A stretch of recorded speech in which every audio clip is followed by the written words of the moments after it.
The first indication that something was profoundly wrong inside the American military machine came not from a Pentagon press release, but from a single, untraceable post on a secure Telegram channel used by special operations families. It was a phrase quickly deleted that spoke of commanders in the field refusing to relay orders for a second wave of strikes deep into Iran. Within hours, the digital spaces frequented by active duty personnel and veterans were ablaze with coded messages of dissent, forcing newsrooms from Washington to London to confront a reality that the White House was desperately trying to contain. President Trump's war to force regime change in Tehran was no longer just a conflict with a foreign adversary. It had ignited a crisis of confidence within the ranks of the U.S. armed forces.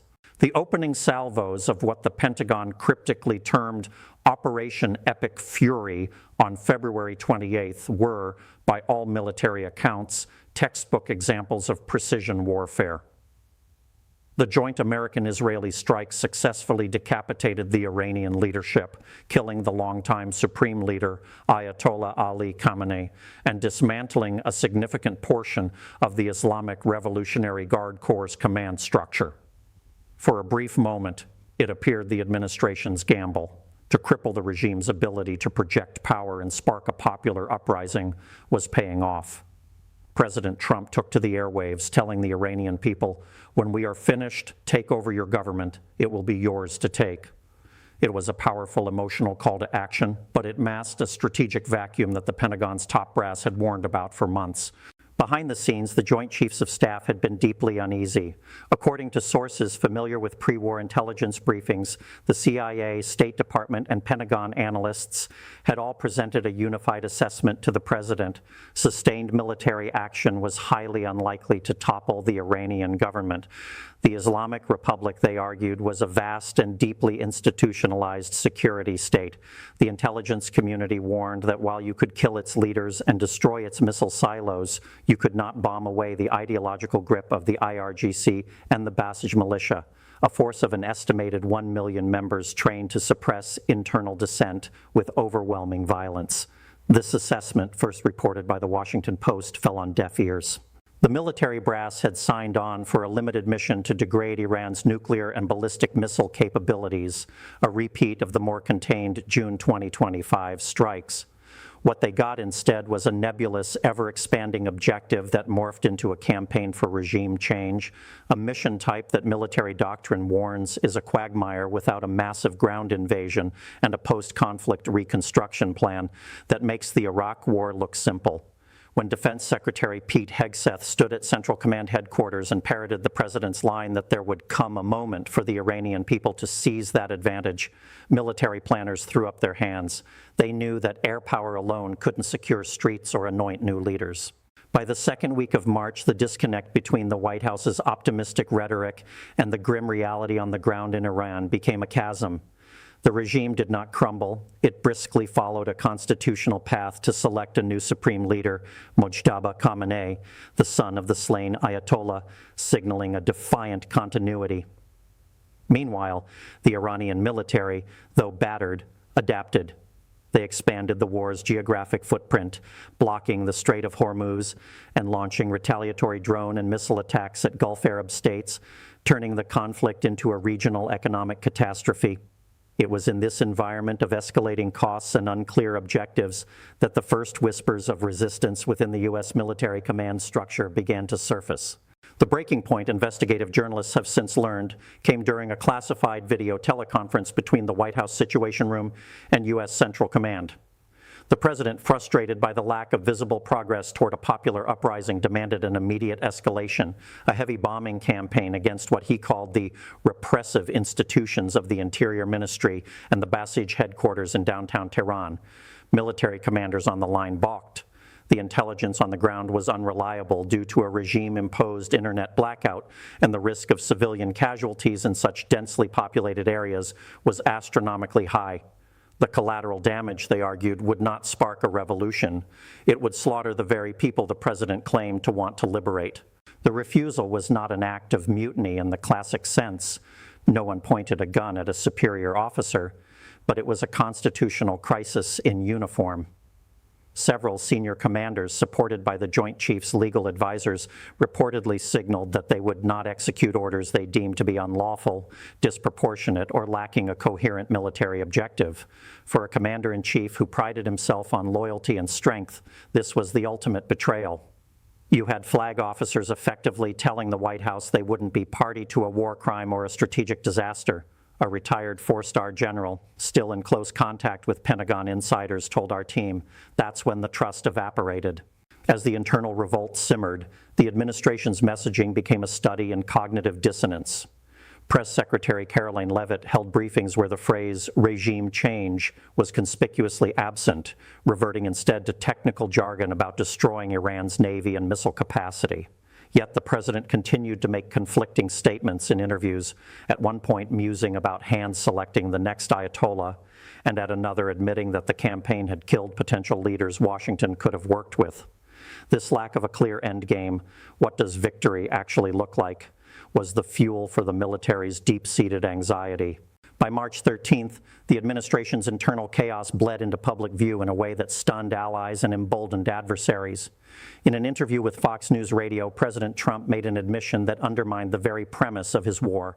When asked if Iranians should rise up, he acknowledged the brutal reality. The Basij militia would machine gun protesters in the streets, making it a very big hurdle to climb for people that don't have weapons. After weeks of urging the Iranian people to seize their moment, the President of the United States was effectively telling them to stand down, admitting the regime was too heavily armed for its own citizens to challenge. This presidential admission sent shockwaves through the Iranian-American community and the dissident groups the U.S. had hoped to empower. It validated the very intelligence the Pentagon had presented before the war. It also gave hardliners in Tehran a propaganda victory, proving that the American president lacked the resolve or the strategy to see his maximalist goals through. When the president says it's too hard, he just told every Iranian who hates the regime that America will not be there to catch you if you fall, noted Ali Vaez of the International Crisis Group in an analysis for Foreign Affairs, underscoring the devastating psychological impact of the comments. Compounding the sense of strategic drift were the administration's flirtations with other, even more dangerous escalations. There were persistent reports, confirmed by Kurdish leaders and U.S. officials, that the White House had explored using Iranian Kurdish militias to open a ground front from Iraq. The plan, which involved precision strikes to clear paths for infiltration, was a historical echo of disastrous U.S. proxy wars. Trump publicly dismissed the idea, saying the war was complicated enough without involving the Kurds, but the fact that it was entertained at all terrified Turkey and Iraq and signaled to the world that the U.S. was grasping at straws. By the end of the second week, the physical manifestations of a protracted war began to arrive. The Pentagon ordered the 31st Marine Expeditionary Unit, some 2,200 Marines stationed in Japan, to deploy to the Middle East.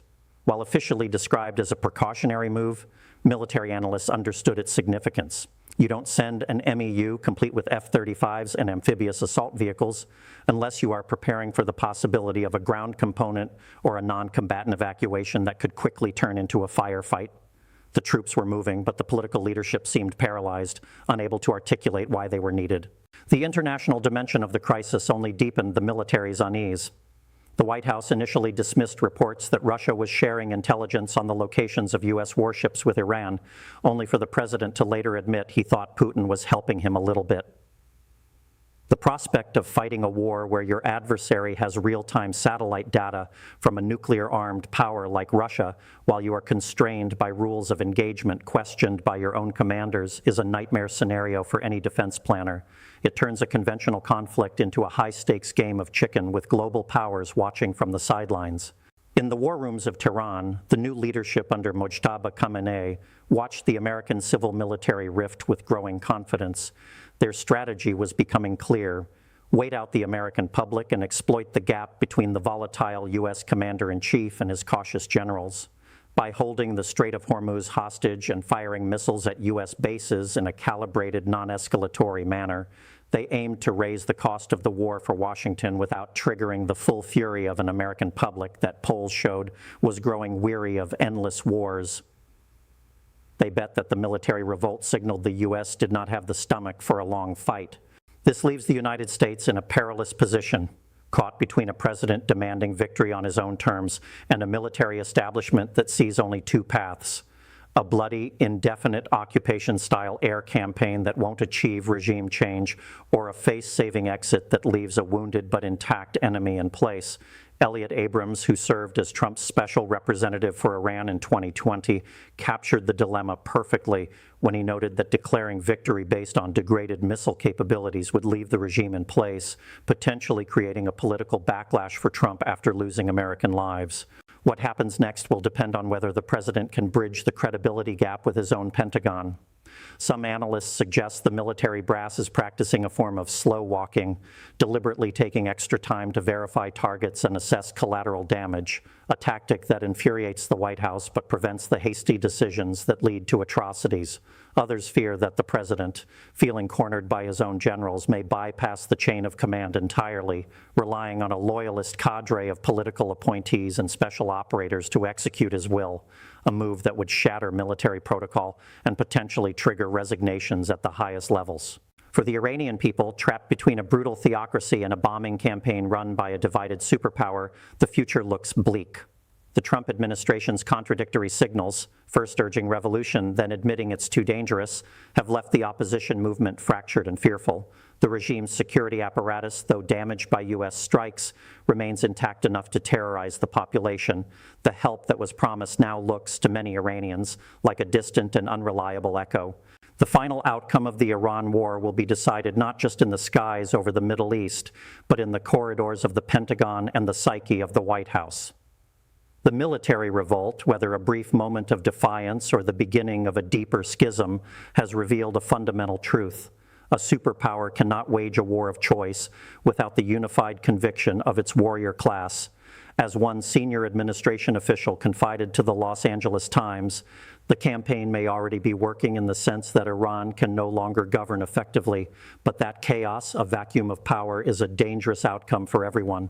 In the end, the image that will define this chapter of history is not of missiles striking Tehran, but of a superpower turning its firepower on itself. The generals who swore an oath to the Constitution, not to a king, have drawn a line, and on the other side of that line stands a president who ran on a promise to end wars, only to find himself isolated in the Situation Room, demanding strikes that his own commanders refused to endorse. The shock to America will not come from Tehran. It will come from the realization that its empire is no longer run by a team of rivals, but by a house divided.